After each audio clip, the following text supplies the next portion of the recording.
The VW Golf has been around for half a century, and it's one of the best known cars on the road. For much of its life, it's also been one of the best all-rounders that you can buy. But the truth is, while it is still incredibly famous, it's been a long time since it was at the top of its class. And the latest 8th generation model did feel like VW dropped the ball a bit. But it's just had a facelift. So, are its issues fixed? And is this Golf now better than ever? Keep watching, because in this review, we're going to tell you everything you need to know. And if you want to see lots more reviews like this, make sure you subscribe to our channel.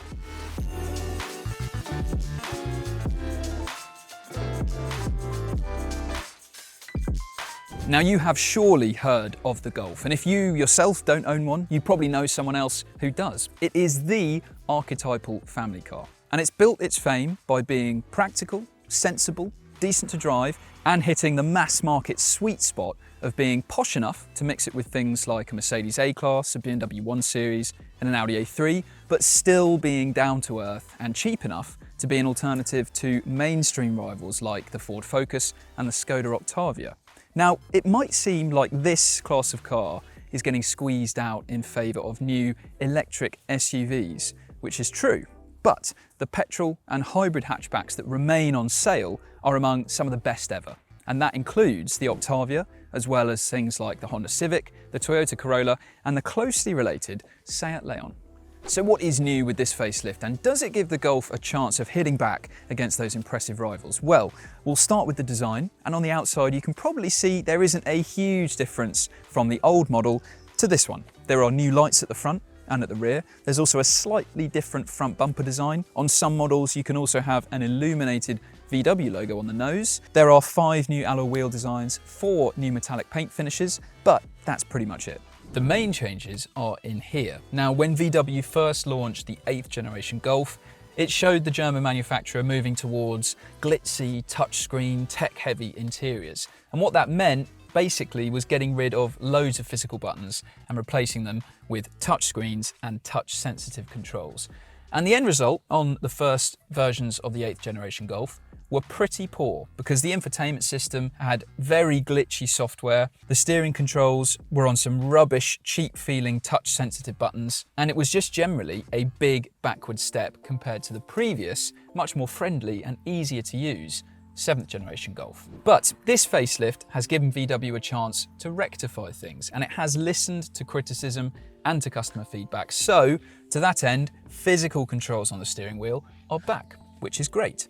These climate control sliders are now backlit, so you can actually see what's going on at night, which is great. But they are still really fiddly and difficult to use, and much more distracting than physical buttons and dials for the climate control. And there is a new infotainment system. So there's a 10.4-inch touchscreen as standard. There's also a 12.9-inch screen on the options list, and the software that you have is pretty much the same as what you'll find on the new Passat and the new Tiguan. And it's got a much simpler layout, it's far more responsive, and in our testing, it hasn't been glitchy. It's still not perfect, it could be snappier, it could be even simpler still, but this is definitely a vast improvement on what the 8th generation Golf first launched with. It also comes with ChatGPT built into the voice command system, and the idea of that, as we've seen with other cars, is that if you ask VW's voice command system something and it doesn't know the answer, it will pass that query to ChatGPT. But in practice, it's pretty inconsistent with its responses and not really something that's helpful or useful in any way. You do, though, get a very helpful 10.4-inch digital driver display as standard. And this is very clear, it's nicely configurable, and it's also difficult to block with the steering wheel, so that is great. And this interior generally is pretty nice to look at, with a clean, modern, fresh look to things, with decent materials on top of the dashboard here. These plastics up here also feel decent quality, but you don't have to go looking too hard to find some cheaper feeling bits of this interior. So particularly lower down and in the rear, it does feel a bit cheaper, and ultimately means that a 1 Series, an A-Class, an A3 all feel more luxurious and better built inside than this Golf, even if this is still better than a Ford Focus or a Skoda Octavia. And it is a shame that this really has become the new normal for VW. It's been a long time since the German manufacturer built proper class-leading interiors.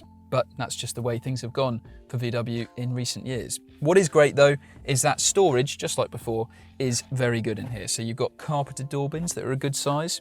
You've got a good cubby hole under this armrest here. There's 2 cup holders in front of that, another storage tray on the center console, and generally this is still a good interior with a big improvement in the infotainment system. It's still not, though, class leading. Now, the dimensions of the Golf haven't changed at all for the facelift, so that means rear seat space is exactly the same as it was before. So headroom is really pretty generous, to be fair. Legroom not quite so amazing, but you can still fit 6-footers in these rear seats behind people of the same size in front relatively comfortably. If you've got 3 adults in the back here though, then things aren't quite so accommodating. This middle seat is raised up compared to the outer 2, so you've got less headroom, although it is still acceptable.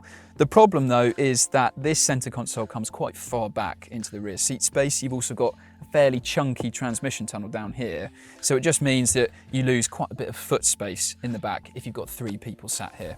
But still, this is more accommodating in the rear seats than a BMW 1 Series and an A-Class, but an Octavia is much bigger still in these rear seats.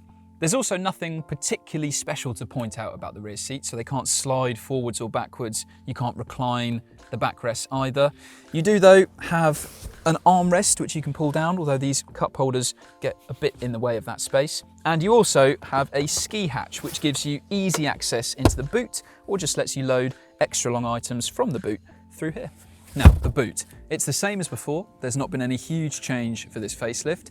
And while it's a fine size, you'll be able to fit your weekly shop in there, a reasonable amount of luggage. By class standards, it's not actually particularly amazing. So in total, we could fit 5 carry-on size suitcases into the boot below the parcel shelf here. Compared to a Mercedes A-Class, that can fit 6, a Skoda Scala can fit 7, and a Skoda Octavia can fit 10 suitcases into the back. So in total, you have 381 litres of storage. But if you go for a plug-in hybrid version of the Golf, then boot space drops quite a lot. You lose around 100 litres. And that's because all the plug-in hybrid battery stuff takes up a lot of the underfloor storage space. If you don't have a plug-in hybrid Golf though, then you get a height adjustable boot floor as standard. And you can see in this highest position here, it removes a lot of the loading lip, so it's very easy to put things in and take them out again.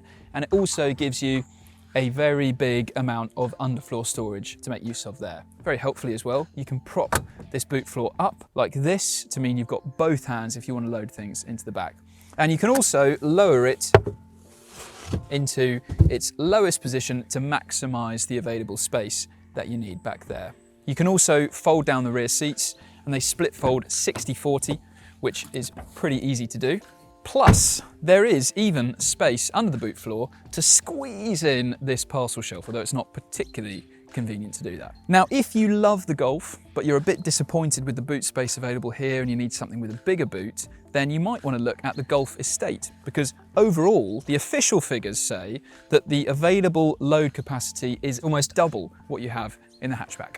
With the Golf, it's not just a choice between regular hatchback or an estate. There are a lot of options when it comes to the engines. So there are petrols, there's diesels, there's a mild hybrid, a plug-in hybrid, and there are of course proper hot hatch versions as well. There isn't a fully electric Golf because that gap is filled by the ID.3, but even still, it is rare today for one car to offer such a diverse engine lineup. And the great thing is that pretty much all the options are very good. There aren't any really poor choices that we would definitely recommend you steer clear of.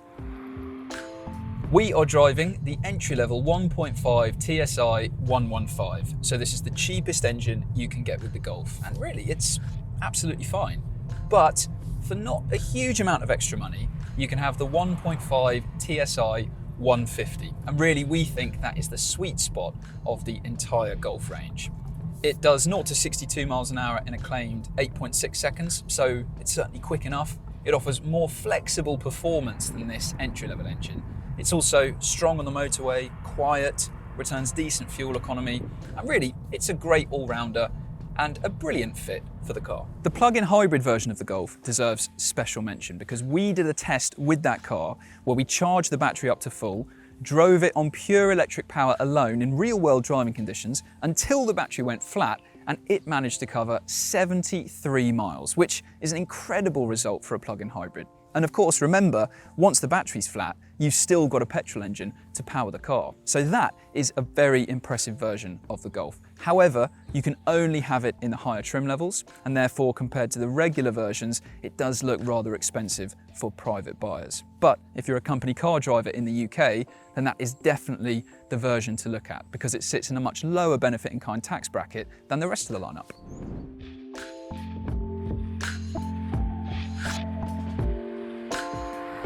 If you're interested in a fast Golf, then you might want to look at another plug-in hybrid, the GTE, or there's the GTI hot hatch, and of course there's the hotter hatch Golf R. But in this review, we're focusing on the regular versions of this car, and really whichever engine option you go for, they drive in a similar manner. And this is a great box ticker of a car because it strikes a really nice balance between ride comfort and driving dynamics. There are a few different suspension setups available with the Golf. If you go for the entry-level engine, the one that we're in now, that has one suspension setup, and everything above that has a slightly more sophisticated setup, which means it's a bit less fidgety than this car that we're in now. There's also a firmer, lower sport suspension that comes with R-Line models, and the ride is noticeably harsher, but still definitely acceptable from a ride comfort perspective. And then you can add dynamic chassis control, DCC. And if you have that on this Golf, then it transforms it into one of the most comfortable family cars that you can buy. It is very smooth, very comfortable. And yes, it's an optional extra, so you'll have to pay for it, but it's good that you can add it on any version of the car. It's not exclusive to the higher, more expensive trim levels or engine options. In terms of handling, the steering in a Seat Leon is slightly more responsive and alert than in the Golf, so ultimately that is a more agile and fun car. And a BMW 1 Series is more engaging from a dynamic point of view as well. But this car, especially if you do have DCC in sport mode, feels definitely entertaining enough for a family car. Now, there's a 6-speed manual gearbox and there's also a DSG automatic transmission.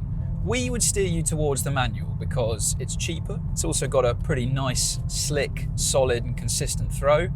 And the automatic just isn't particularly great. It's hesitant, it's laggy and a bit frustrating after a while on the road. So we would definitely stick with the manual. Now, we mentioned at the start that the Golf kind of lives in the space between the cheaper Skoda Octavia and the more expensive rivals like a Mercedes A-Class, and that is reflected in its pricing. So it's not a budget option, but it still undercuts plenty of other rivals. The differences, though, aren't huge. So it does sort of leave the Golf in a bit of no man's land because for less money, you could have the much bigger Octavia. And for a bit more money, you could have something like an Audi A3, which feels more premium, particularly inside. As for the trims, there are 4 main choices, and to be honest, entry-level Life is probably enough for most people. However, you can only get it with the 1.5 TSI 115. So it's probably worth spending a bit more money to go up to match trim, which gets you some more kit and also a far broader choice of engine. The extra kit includes keyless entry and start, 17-inch alloys, a reversing camera, and rear tinted windows.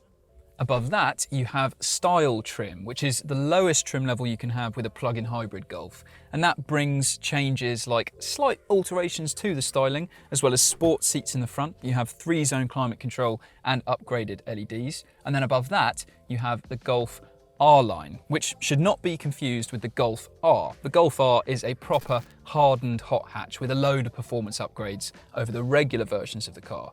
R-Line is just a trim level, but it does give you sport suspension, a slightly different steering setup, and some sporty styling tweaks inside and out, but it is just a trim level, and it doesn't mean you've bought a hot hatch.